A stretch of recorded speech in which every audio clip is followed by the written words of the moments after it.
But it is not enough simply to ask for your votes. You have a right to expect that if we're going to ask for your votes, that you are on the ticket.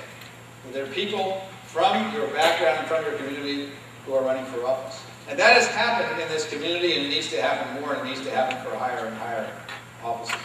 So that's what we mean by the table to the ticket.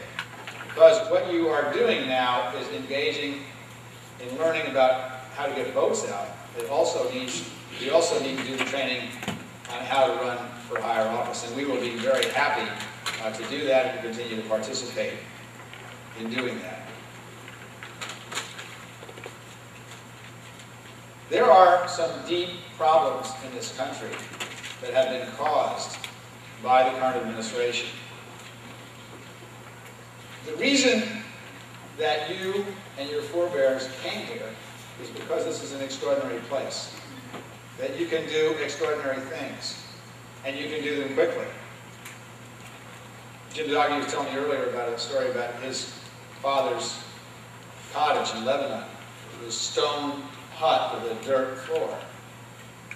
And that a generation later, he was meeting Vice President Al said, "Tell me about yourself," and he told the story about his father's cottage in the hills of Lebanon, and thought to himself, only in America could your father come from Lebanon, having lived in a stone hut with a dirt floor, and I'm meeting the Vice President of the United States.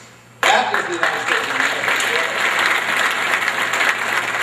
So you can imagine how bad it feels to have the President of the United States of America begin to adopt some of the very customs of the people who attacked us and inflict those on others.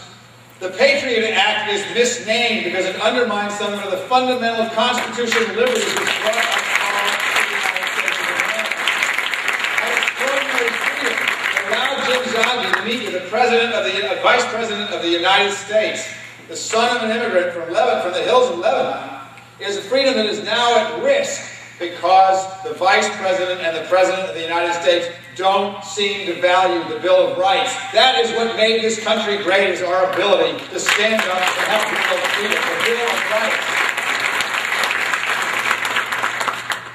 Democrats will be tough and smart about security in the United States. Tough, of course we have to be tough in the face of terrorism, but smart, understanding the difference between being tough in the face of terrorism and undermining the fundamental constitutional protections of a civil society. You can do a lot more damage to America and encourage terrorism far more by undermining the basic freedoms of Americans than you can by standing up for what is right. And we need to do both. We can be both tough on terrorism and stand up for the freedoms that are guaranteed to every single American. Equal justice under the law for every single American. That does not exclude these Americans or those Americans or people we don't like today or people who came from a different country. That means every single American, equal rights under the law and equal justice under the law, and that has been forgotten by the Bush-Cheney administration and the Republican Party. These are deeply personal, difficult matters. I am astonished by the number of people who I speak with. I was in Texas not too long ago, and I ran into a cardiologist who was very successful, big supporter of the Democratic Party. He graduated from medical school in Syria. He's a Syrian American. His daughters have gone to outstanding American universities. He has trouble getting through airports. He is put off to a separate line and interrogated, Mrs. Plains, simply because of his Syrian ancestry. America is a better country than that, and the Democrats will prove it when we win. And we put the right.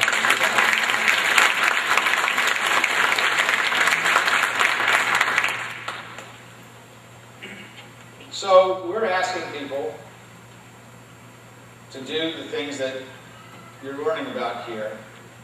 We're creating something called a neighbor-to-neighbor program. You can work through the Democratic Party to do this if you're so inclined, or through any community organization you like.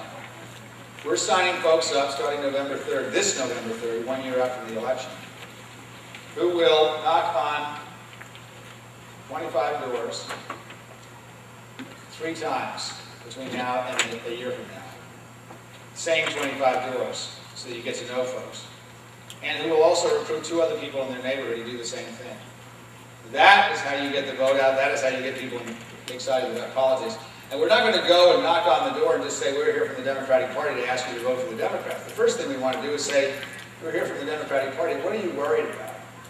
What is it that you think we ought to be doing to fix the things that you're worried about? And how can we work together to do it?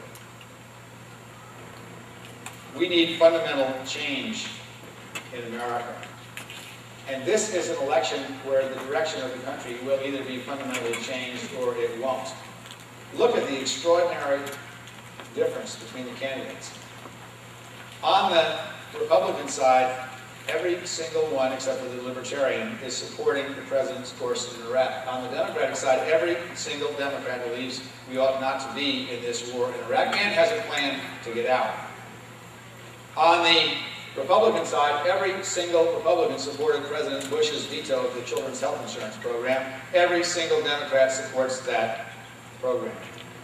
On the Republican side, everybody thought that Scooter Libby not only should have had a sentence commuted, ought to have been pardoned. On the Democratic side, we are working as hard as we can to end the Republican culture of corruption in Washington.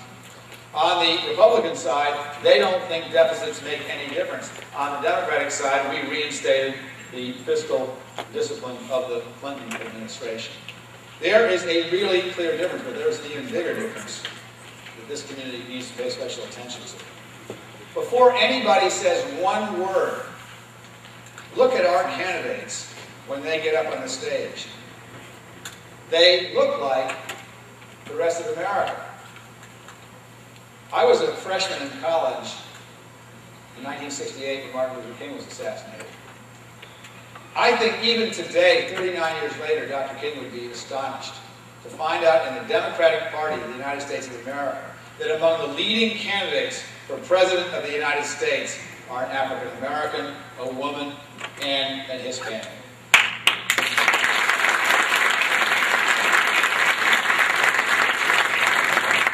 Their candidates look like America did in the 1950s, and when they open their mouth, they sound like they're from the 1850s.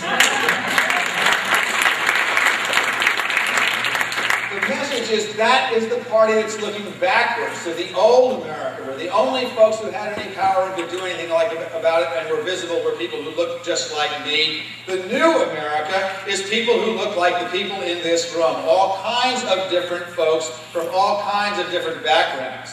And I want to talk about that for a minute because there is an extraordinary set of statistics, electoral statistics, that I want to leave you with, and it'll show you exactly why our candidates are the perfect candidates to win.